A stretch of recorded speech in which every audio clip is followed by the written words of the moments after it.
guys, so today I actually, okay, first there's a lot of construction going on in my backyard, which is right there, and they're blasting some music, so I'm too embarrassed to ask them to turn it off. And so if you hear a little bit of music in the background, that's what that is. I don't even know what this video is going to be, honestly. I just wanted to do like a little life updates video, you know, getting real with you guys, because I feel like those are the types of videos that you guys resonate with the most. Like every time I meet one of you in person, the video that you always talk to me about is either like my testimony video or videos where I've just been super real and vulnerable with you guys. So I was like, I need to do another one of those because I haven't done one of these in a long time. I also wanted to answer some of your questions. I asked on a live video on Instagram the other day if you guys had any questions for me to answer in this video, and I got a lot of questions. So I'll kind of give you the life update, then I'll go into like a little Q&A. So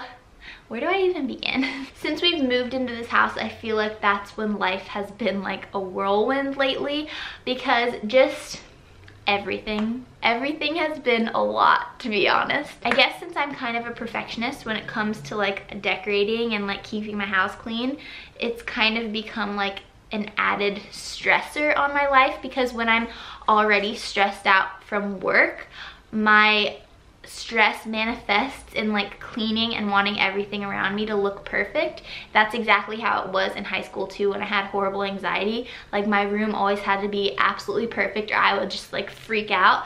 So I kind of feel like that is manifesting itself into my house now. So I feel like lately I've really been trying to incorporate balance into my life. Like I think God is really just trying to say, Kristen, you can say no to some things. Kristen, you don't have to have everything around you be perfect all the time for you to feel sane. I don't know if any of you guys ever feel like that, but that has been something like a constant in my whole life. Like that feeling of having to like control my surroundings if I don't feel in control of other things. Very strange. But the other day in church, he was talking about margin and how we have to say no to some things, and even say no to some things that are good if they're not going to add value, or if they're going to add more stress and negativity into your life. Even if the thing that you're saying yes or no to isn't necessarily bad, you should still really try to decipher whether it's going to bring good or bad into your life. So I feel like that was super eye-opening to me, because sometimes I just say yes to things. So I'm like, well, this is a great thing, but in reality it turns out to just add a lot more stress and like pressure to my life. So I'm really just trying to find balance right now, I guess is what I'm trying to say. And I would say about a month ago I was in like a very negative headspace. Like I just feel like I was pushing everyone in my life away because I felt so stressed. And when I do feel super overwhelmed, I just push everyone away. Like I don't know why. I just like feel like I just need to be by myself, because I don't want to like hurt anyone around me, like by lashing out of being stressed. So I just like seclude myself, and that's like the worst thing that you can do when you're not in the best place, because God puts people in your life to encourage you and to bring you out of those places. But when I'm in those places, I'm just like, everyone don't talk to me. I need to figure this out by myself, which is horrible. So that was about, oops, sorry. So I would say that was happening about a month ago, and then Marcus and I went on this little trip to Joshua Tree with some of our friends. And as we were driving, I was just like, God doesn't want us to be stressed out all the time. Like he doesn't want us to be like grinding and like on your grind and like stressed, and like he wants you to live a restful, peaceful life. It even says that in the Bible, and like God values rest and us feeling free. I think that especially living in LA, that is the exact opposite of what this entire culture is telling us all the time. Like I feel like living in LA, it's just a whole different ballpark, or ballpark.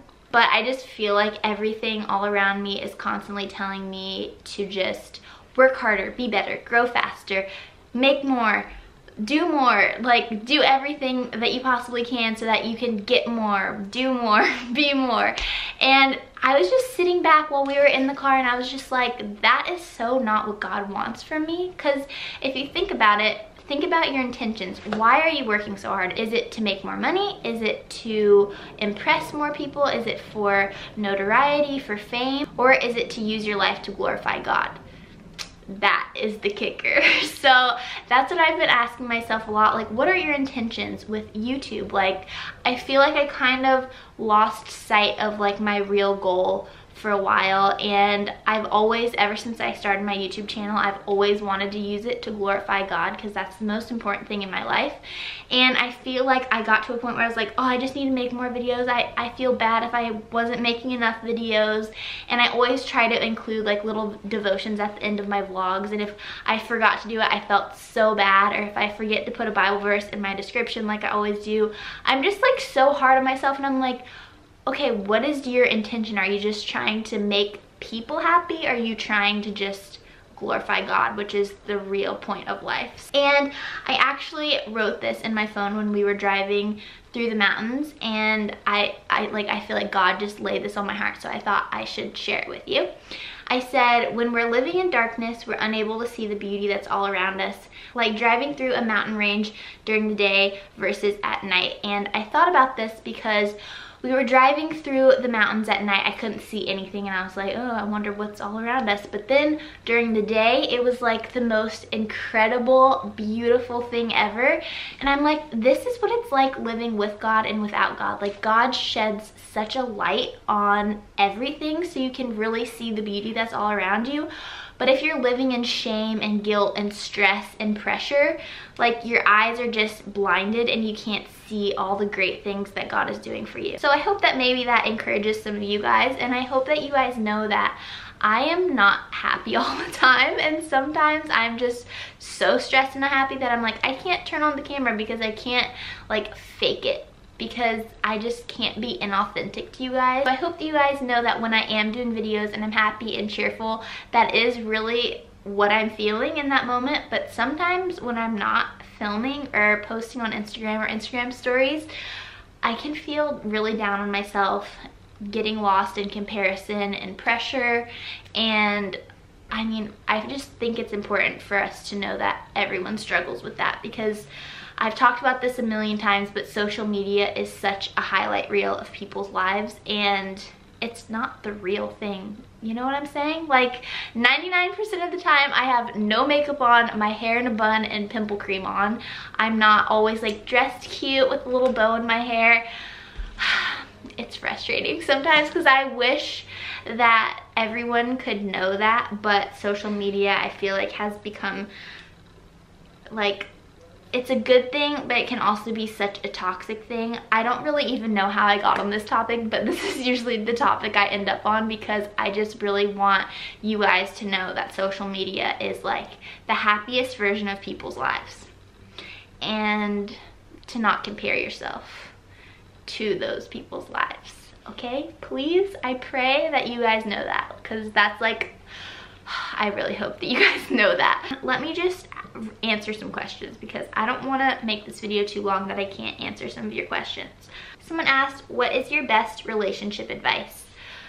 Ooh, best relationship advice. Okay, so me and Marcus have been married a little over a year, and I think what I have learned the most is that encouragement goes such a long way, and telling someone to do something and encouraging them to do something is totally different.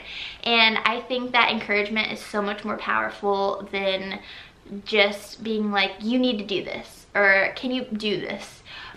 Does that make sense? Am I even making sense? I feel like I'm not all here today. I would say just encourage your girlfriend or boyfriend or husband or wife, and you would be amazed at how life-changing it is. Just encourage them every single day in every way possible about how beautiful they are, or how handsome they are, how great they are at what they do, and how happy that they're making you. It really makes a difference, I promise. Someone asked how I was able to keep my faith while being at one of the top party schools in the country. Yeah, I guess that is true. FSU is considered like one of the biggest party schools in America, which is funny because I never partied. Well, I just hate partying in general, so it wasn't like a struggle for me, but I know that partying is like a very big temptation for a lot of people. I would just say surround yourself with people that are like-minded, and find people that like to just stay home and watch movies and eat ice cream and like have fun nights, but not necessarily like intoxicated, crazy nights. What is this? I don't know. The people that you surround yourself with make the biggest difference in the world. And if you're surrounding yourself with people that are always saying, come on, come party with us, do this drug. Sorry, that was a little intense. But if people are constantly tempting you to do things like that, you're more likely to fall into that temptation. But if you're surrounding yourself with positive people that are encouraging you to be better, I would say that is my best advice. Yes. What is your opinion on everything happens for a reason? I would definitely say everything happens for a reason. And I've really been able to look back at my life and see this as a definite truth, because even the worst situations, God always can twist and turn and make into like beautiful situations that you never thought that you'd be in. So I would definitely agree with that. God's plan is perfect and he knows what he's doing, and I really do think that he writes your story perfectly. Even if you do something that wasn't necessarily in his plan, he'll still make it into something beautiful. That's just the power of God. So I guess that's it for today's little life update slash little mini Q&A. I really hope that you guys liked this video. If you want me to do more kind of like heart-to-heart videos, I guess you could call it, then give it a thumbs up, and don't forget to subscribe to my channel for new videos every single week. And I love you guys so much, and I will see you very soon. Bye!